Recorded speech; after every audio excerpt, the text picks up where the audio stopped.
ఒక చిన్న అటవీ గ్రామంలో రాఘవ అనే వినయవంతమైన రైతు నివసించేవాడు. అతనికి ఎక్కువ సంపద లేకపోయినా శ్రీకృష్ణుడిపై అపారమైన భక్తి ఉండేది. ప్రతి ఉదయం నదివద్ద స్నానం చేసి చిన్న దీపం వెలిగించి తన వద్ద ఉన్న కొద్దిపాటి ధాన్యాన్ని నైవేద్యంగా సమర్పించేవాడు.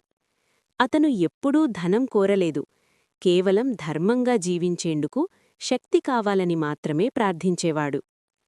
ఒక సంవత్సరం భయంకరమైన కరువు వచ్చింది. పంటలు ఎండిపోయాయి, ప్రజలు ఆశ కోల్పోయారు. అయినా రాఘవ తన భక్తిని విడిచిపెట్టలేదు. ఒక సాయంత్రం అతను కృష్ణనామస్మరణ చేస్తుండగా అలసిపోయిన ఒక చిన్న బాలుడు అక్కడికి వచ్చాడు. ఆకలితో ఉన్న ఆ బాలుడికి తన వద్ద ఉన్న చివరి ఆహారాన్ని కూడా రాఘవ ఇచ్చాడు. ఆ రాత్రి స్వప్నంలో శ్రీకృష్ణుడు దర్శనమిచ్చి ఇలా అన్నాడు: నిజమైన భక్తి పూజల్లో కాదు, దయలో ఉంటుంది.